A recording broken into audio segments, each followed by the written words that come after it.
Happy Halloween, blessed Samhain. My name is Dayle. I'm also known as the Witch of YYC, and I like to talk to you guys about the spiritual war that humanity has found itself in, because I do believe that we are in the middle of this spiritual war between light and dark, order and chaos, creation and destruction, and good, evil, whatever you want to call it.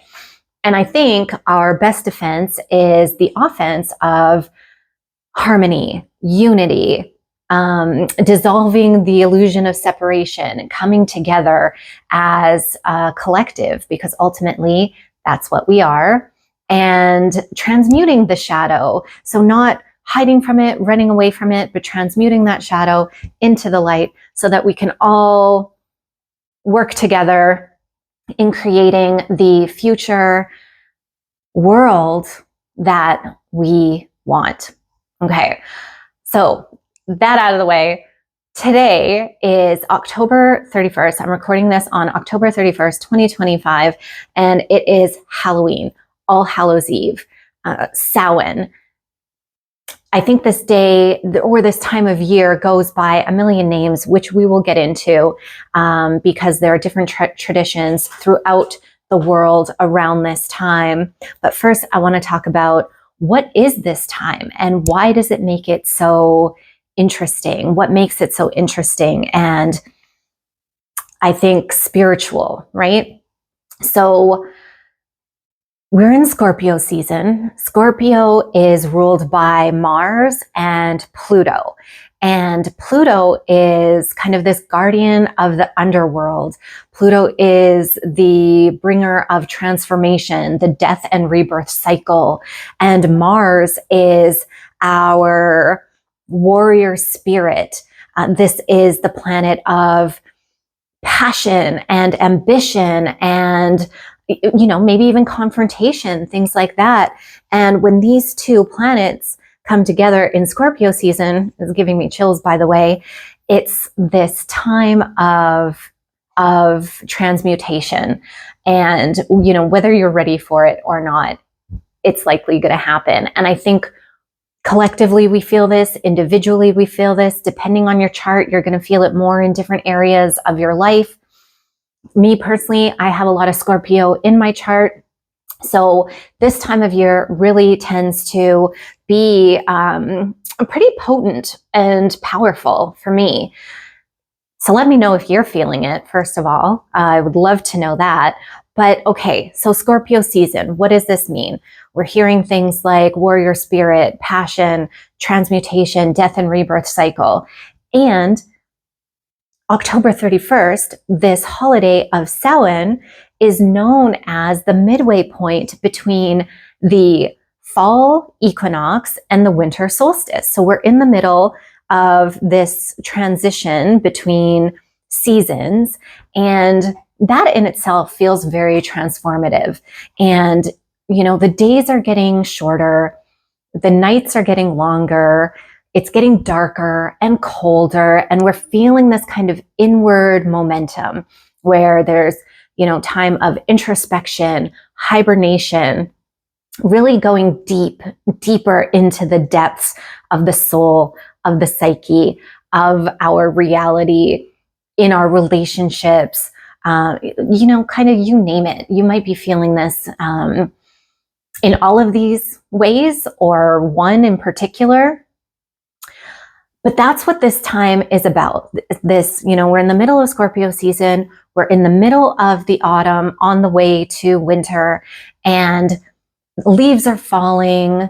Maybe there's frost on the ground. Maybe it snowed where you are already, but we feel this kind of chill setting in. And not only is this very physical in our earthly realm, but there's also something very potent and powerful happening in the spiritual realm. This is known as the time when the veil is thinning. You might be seeing this all over social media, or maybe you already feel it. You could be seeing things out of the corner of your eye. Your psychic abilities are being intensified. Things like that could be happening. And, you know, that's typical during this time of year because they say the veil is thin. And the veil is always thin. I just want to say that, first of all, it's not like any time of the year is harder to connect with the other side. So, okay, first off, what does this mean? That the veil is thin. We live in this physical reality, but we know that we are spiritual beings and that there is also this spiritual realm that's kind of overlaid and permeates the space and time that we're currently residing in. But there's like kind of a bit of a barrier or a boundary between these worlds, right? Otherwise, I don't think that we would be able to manage or handle everything that's going on within the realms all at once, all the time. We would be seeing spirits or entities or elementals or, different frequencies and wavelengths. And it could be overloading, I think, especially since we are conditioned in a system that tries to separate us from the spirit, from the spiritual realm, from our intuition, from our psychic abilities and our sixth sense, our third eye. That's part of the spiritual war that's going on right now. There's, in my opinion, literally attacks being done on the collective so that we are more separated from that side of things. Okay. So knowing that there's this separation, which, by the way, is an illusion, but it's a very helpful illusion because we don't want to be overwhelmed. And if we were to see everything that is going on in all the different dimensions, it would be a lot, I think. So, but this boundary right now is thinner. So it is dissolved a little bit. And this is being right now, October 31st, 2025. I think that this dissolving of this boundary has been heightened because we have Saturn and Neptune both retrograde in Pisces. This is actually the last time Neptune will be in Pisces within our lifetime. So this is huge because Neptune is the ruler of Pisces, and Pisces is that mystical sign. It's that connection to spirit. It's our dreams. It's our psychic abilities, and all of these, kinds of things that like our downloads, our intuitions, and all of that. However, Neptune dissolves boundaries. And Neptune being in its home sign of Pisces means that it is feeling really intense lately.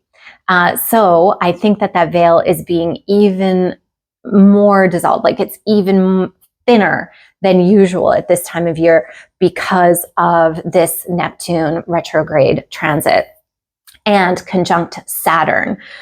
Saturn also being in Pisces, which Saturn does not love being in Pisces because Saturn is about boundaries and structure and these kind of rigid systems, but is being forced a little bit to let that go and to find the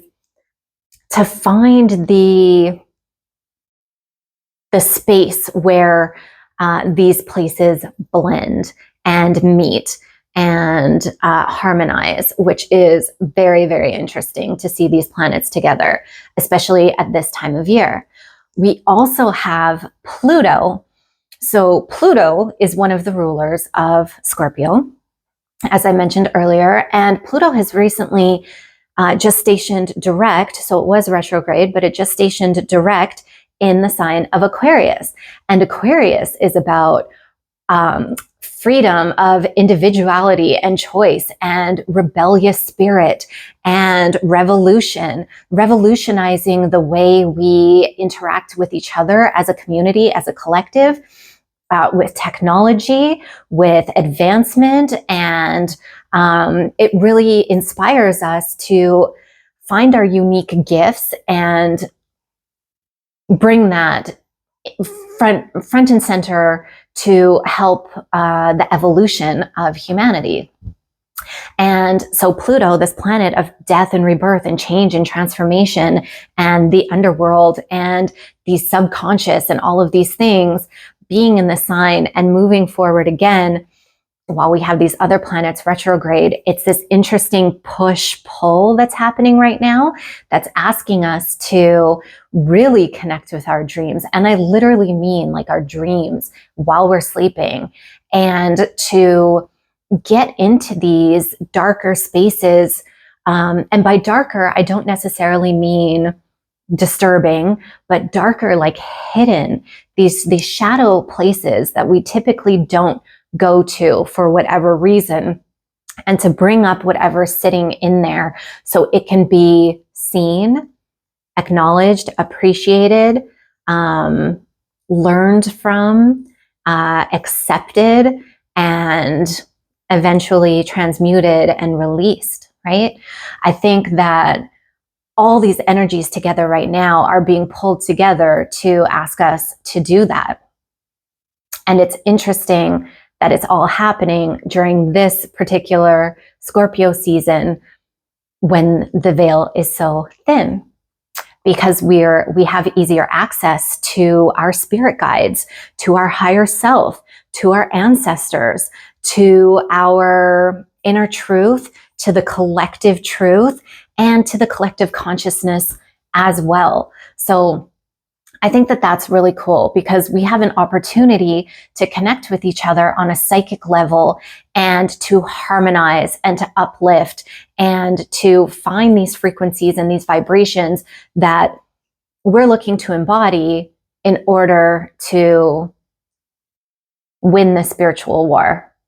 There's so many of us that are doing this work, and it's really, really exciting for me that we're in a time where we can engage with each other so easily, quickly, on a massive scale, and really connect and support each other in this time, because there is a lot going on, but there are so many of us that are doing this work and really starting to see. Third eyes are open. We're seeing what's going on. We're feeling it, and we're working together. So this is very exciting. And we are working with the cycles of nature. We are returning to this cosmic, infinite intelligence and knowledge that exists in the elements, in the seasons, in the cycles, in the stars.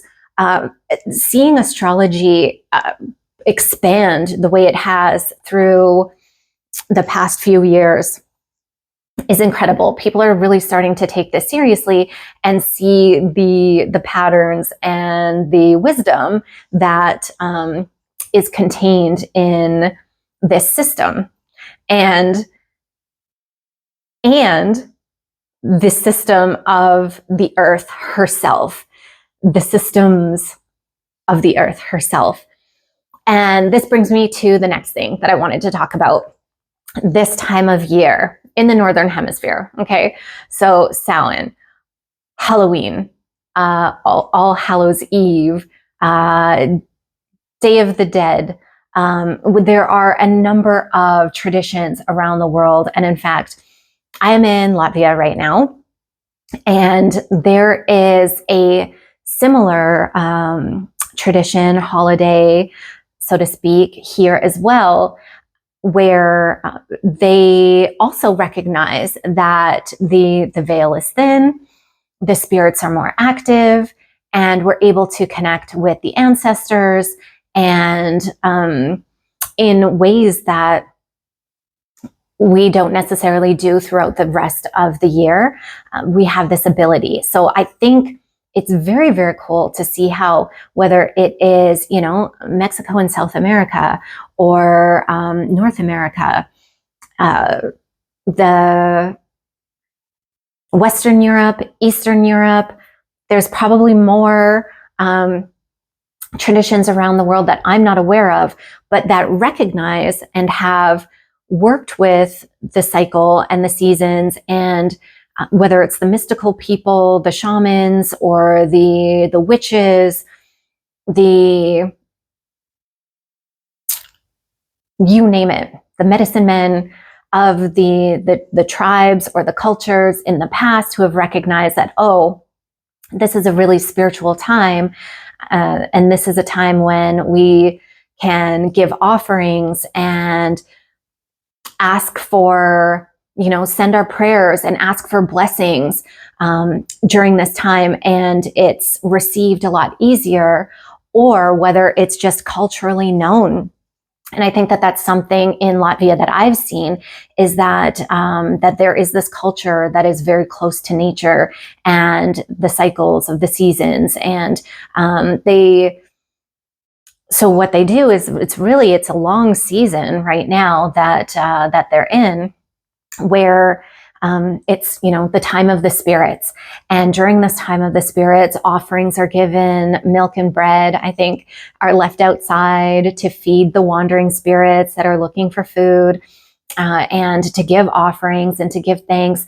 And I love that. And I would encourage anyone to look into, what these traditions are all about at this time of year, and what are you feeling, and what does it bring up for you? What kind of offerings or blessings or ceremonies or rituals do you feel would honor your ancestors, or that would help you connect with the spirit realm during this time? Because this is the time to do it. And it doesn't just have to be today, October 31st. Really, it's about this season, about this time of year where we're in this transition space. And you may be feeling particularly called this year because of the astrological alignments that I was talking about. And I think, personally, this is my personal opinion, we are all indigenous to the earth.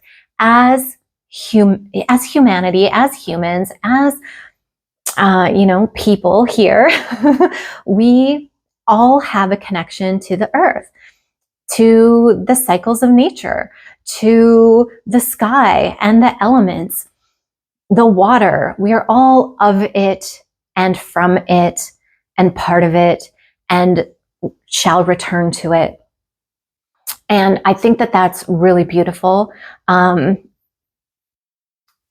think that there is this psychological operation, I'll call it, this psyop, that is sowing a lot of division and telling certain people that you can't celebrate this, or you can't follow that tradition, or you can't do this ceremony or this ritual because it belongs to a certain culture. Now, I don't know. I think the fact that there are so many cultures across the world that have similar ceremonies, similar rituals, similar beliefs around this particular time of year proves that these ceremonies, these rituals don't belong to anyone, that this knowledge exists within all of us. And maybe this is a controversial opinion. Maybe this is a hot take, that could get me canceled or something like that. But I truly believe that we are all indigenous to the earth, and all of these ceremonies and rituals and customs belong to all of us, because we all belong to the earth. The earth all belongs to us. No one can lay claim on that.